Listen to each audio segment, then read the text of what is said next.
La parole est maintenant à Madame la présidente Valérie Létard pour le groupe de l'Union centriste.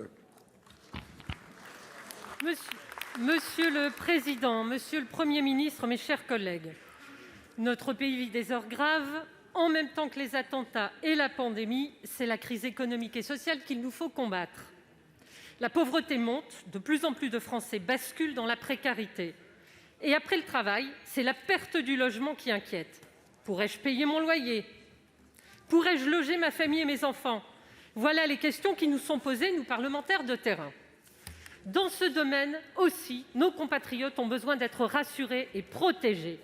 Monsieur le Premier ministre, comme la sécurité sociale, le logement, et particulièrement le 1% logement devenu Action Logement, fait partie du pacte social que nous avons hérité de la résistance et de l'après-guerre.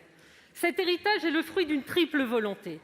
Volonté de garantir et sanctuariser chaque année des moyens financiers au logement, y compris dans les périodes difficiles. Volonté ensuite de gérer ces sommes de manière paritaire entre patrons et salariés. Volonté enfin de mener des actions complémentaires à celles de l'État dans un esprit de responsabilité sociale pour tous les Français, à commencer par les plus modestes.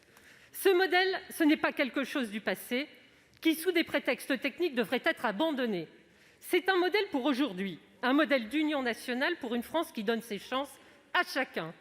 Dans le moment historique que nous vivons, Monsieur le Premier ministre, quelles sont les intentions de votre gouvernement en matière de logement et en particulier à l'égard d'Action Logement, pilier de notre modèle social ?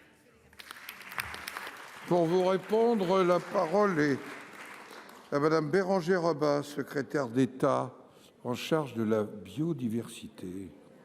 Merci, Monsieur le Président, Mesdames, Messieurs les sénateurs, Madame la sénatrice Létard. Action Logement est un partenaire majeur du gouvernement dans la mise en œuvre des politiques du logement.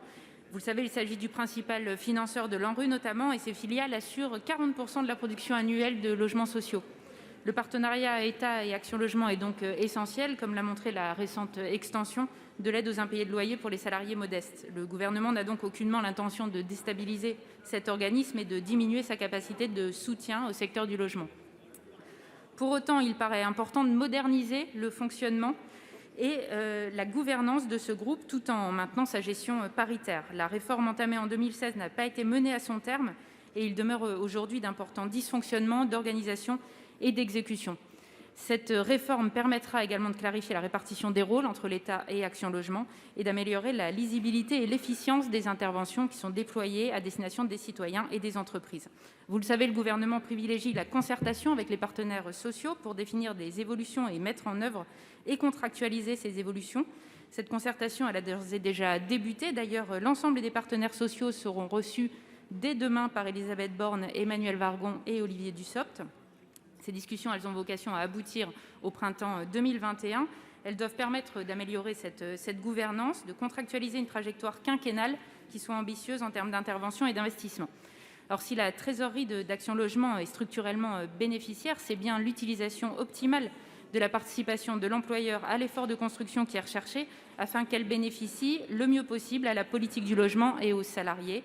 Dans les jours qui viennent, le gouvernement déposera un amendement au projet de loi de finances afin de l'autoriser à légiférer par ordonnance pour permettre d'apporter les modifications législatives qui seraient rendues nécessaires par l'issue de cette concertation.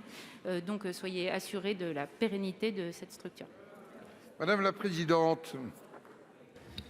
Je voudrais rappeler à chacun qu'Action Logement, c'est le quasi unique financeur du logement en France. Donc il ne s'agit pas d'une petite affaire. Parce qu'il est l'heure de la relance du bâtiment, de la construction, de la rénovation, parce qu'il est l'heure d'être au rendez-vous de la mobilité des salariés, parce qu'il est l'heure d'être là pour accompagner les impayés de loyer qui pourraient menacer plus d'1 million de ces Français qui peuvent être en difficulté économique. Pour toutes ces raisons, est-ce qu'on peut aujourd'hui objectivement remettre en question Action Logement, remettre 3 ans pour mettre la machine en route parce qu'on veut la réformer, au moment où on doit accélérer la machine, être aux côtés d'Action Logement pour lui permettre d'être efficace tous ensemble? Monsieur le Premier ministre, je connais votre intérêt porté sur le sujet. On compte sur vous pour que ce ne soit pas un passage en force, mais une coopération avec les acteurs du logement, le Parlement, les élus locaux, pour que ce soit notre affaire collective et qu'on gagne cette bataille du logement, et non pas récupérer de l'argent pour mettre dans le pot commun au moment où on sait bien que ce sujet va être majeur.